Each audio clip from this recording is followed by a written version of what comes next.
Hello and welcome to In the Court of the Wenton King. What are we doing today? We're doing this album I'm holding in my hands, Bent Knee. It's a current band. It's 2009. Is this? Yeah, they've just released another band, so they're a current working band. I think this is the one they've just released is their first on a proper label. Oh right, okay, so that's a big deal. Yeah, because we've done a few albums. There's about 4. Yeah. It's genre-defying, it's mind-boggling, throwing off the shackles of the genre. Truly the definition of experimentalism. That's, if you Google it, that's what you get. but we're not so easily impressed by the people trapped in the land of homogeny. It must be, it's quite sad we're at this stage where you can't play more than one song. If we've got 2 different songs, oh my god, revolution. All songs must be the same. But that doesn't matter, because this is great. Forget that. Forget all of that. Listen to what the fans are saying, the fans, man. This is great. It's all about juxtaposition. I like the lack of compression. Now, that might seem strange, because a lot of it has some heavy compression. But it isn't all the time. And that's quite refreshing. There's just change in volume. Genuine, real change in volume, like Lark Stone's in Aspic or something. Not just, actually quiet and actually loud. Really cool mix of something quite American and bluesy, with the production-iness and the progginess. The lazy comparisons, let's do the lazy comparisons. Radiohead, Kate Bush, Mars Volta-ness, definitely. Bitches Brew, bit of Zeppelin, violin. I would like more violin. There is roots in gentle giant type music.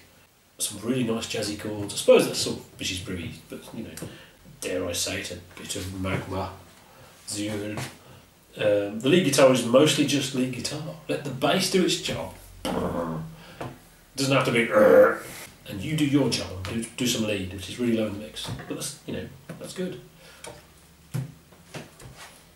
I tried to pigeonhole it to start with, and I thought, wow, this is interesting. This is prog for girls. There's women singing in prog. But it's not prog, is it? I mean, you're right, Radioheady sort of arty rock. Yes. Which kind of encompasses prog a little bit. So I will call it prog, but then it's just, prog, you just call what you like prog, don't you? Yeah. I mean, it's definitely rock, and, it's not boring. I think there's a fine line going on, because she's actually got a really good voice. Yeah. I'd say actually as if that's surprising, but it's not surprising. But, I mean, it's really quite powerful, and it could quite easily become sort of like a solo band, if you know what I mean. It could be just the vocals, it isn't. Yeah. And it's not that. And it's obviously made up of people who have an interest in music. That's really what I've picked up. Yeah. It's not a sort of we want to be famous rockers. Yeah. This is people who actually have an interest in music and are going to try and do something interesting. And I think they pretty much succeed. The reason I kind of push it to the side of prog a little bit is because prog, tends to have sort of like a highbrowness to it in some way. It's either the vocals or the subject matter or something like that tends to be quite highbrow. Yeah. There's nothing highbrow about this. Apart from the jazz. Jazz, man. Jazz isn't highbrow anymore, though, Kev. Is it? How dare you! But it is cool. There's lots of cool stuff. There's some really, you wouldn't say variation, but you would say they kind of, their forte is the kind of heaviness. Yeah. Heavy song, but there is some light touches there. Definitely. Which is quite nice. But the best thing about it is it sounds quite refreshing. Yeah. I'm not like it's like wow. If you put it like that, it's wow. Not quite to the level of PFM, but in that sort of ballpark sort of thing. The kind of actually these are really good. Why haven't I heard of these before? This is their first like PFM's first album. Yeah, it's like going through nowhere. Yeah. What the hell is this? So on that's a really big success. Unfortunately, getting hold of a physical album is impossible. You have a look for it. Very, very expensive. It would be nice to actually buy one and sort of. Yeah, I assume it's because it wasn't on a proper label. It was on their label, so they've run out. Yeah. But you have to buy MP3 versions, which isn't too bad. It doesn't sound homemade. Certainly doesn't. No, it sounds very. I don't know if there is a professional producer on there, but there's a lot of bands around that sort of make their own music, and you can kind of tell. Yeah, I would think from an engineering point of view, you just have to know how to use the software. Yeah. It's quite easy. I mean, if they've done that, this is a miracle, because it sounds like there is some kind of process going on there, quality process. Yeah. Which can quite often be missing in the modern music making era, where people are sat at home making. And certainly in neo-prog. Yeah. Yeah. If there's a filter from neo-prog, it's got a hell of a filter. Yeah. It's got a thick filter. Yeah. So I mean, I was really quite impressed by it. Mm-hmm. Yeah, I mean, it's so easy to sort of damn it with faint praise and say, wow, it's not homogenised and boring. Well done. But it's more than that. It's a lot more. It's great. I mean, it's enjoyable listening to it. You know. Yeah. It ticks a lot of boxes. And you've got hooks. Yeah. So it isn't just heavy, quiet. Wow. It's not just wow. It's oh wow. I like that. And that's the right phrase. It's not so much melodies and riffs. It's hooks. It's like, oh, I like that bit. Some really good writing. Well, I suppose there would be because they're from Berkeley, but they can compose. They don't just bung a load of stuff together randomly. But it's generally about texture. What's the sound of the band like? That's the quiet sound and that's the loud sound.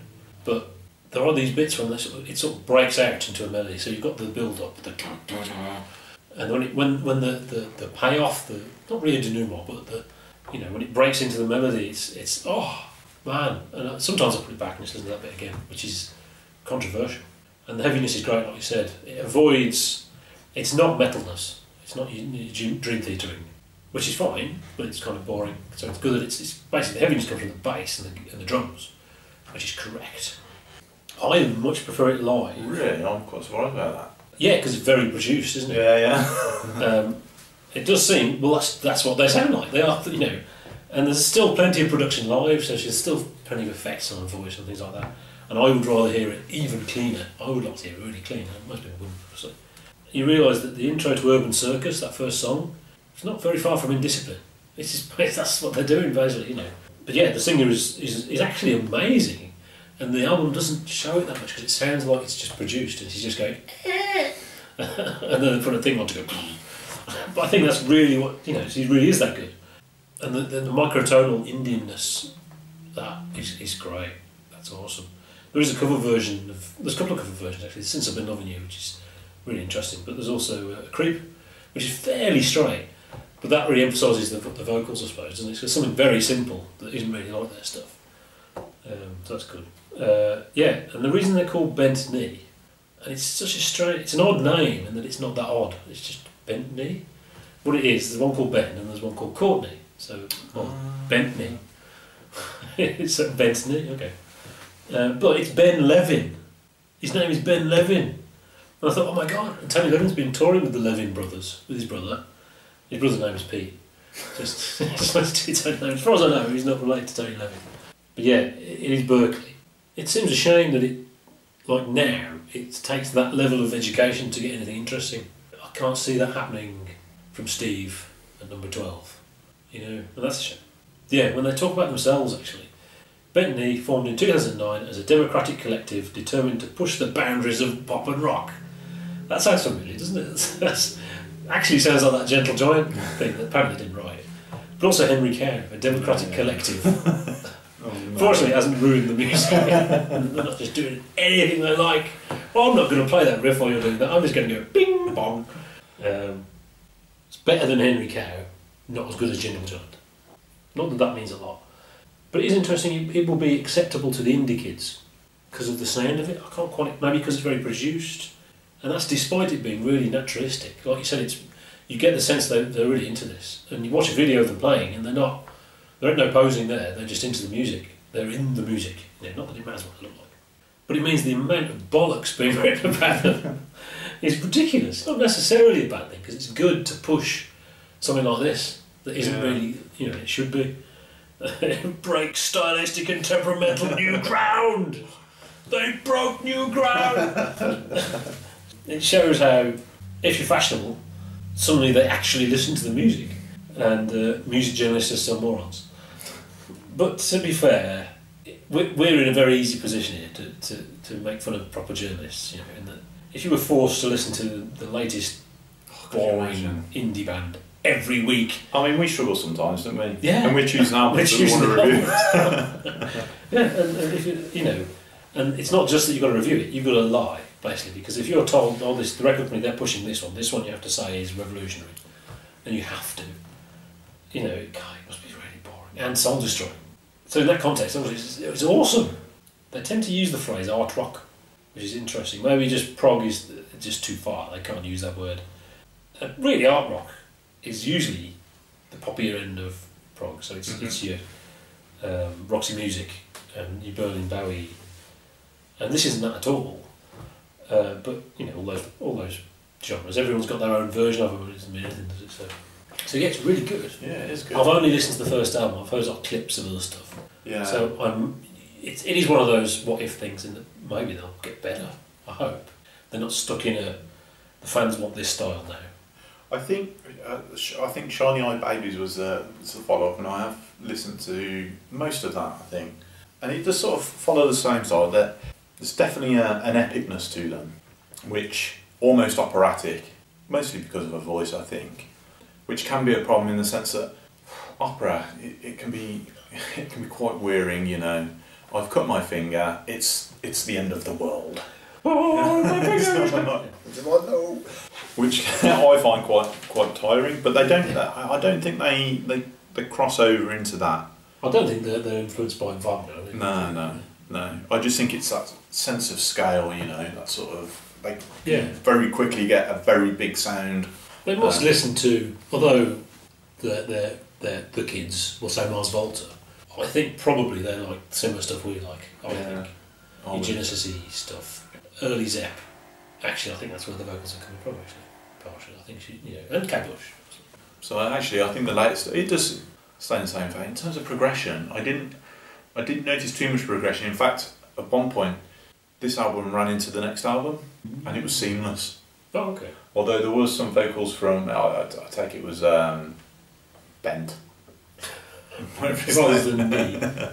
Ben Levin. He sounded a bit like Peter Gabriel actually, but I mean there wasn't much of that.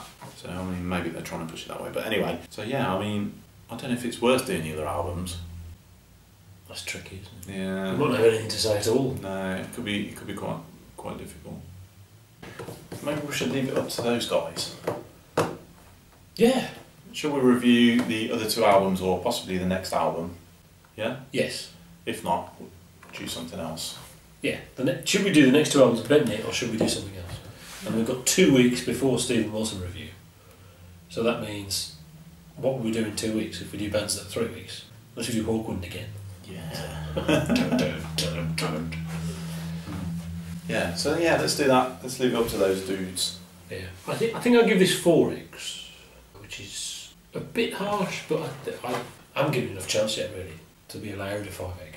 Maybe a later album will be 5 eggs. It should be 5 eggs, really, but it's sort of, it feels...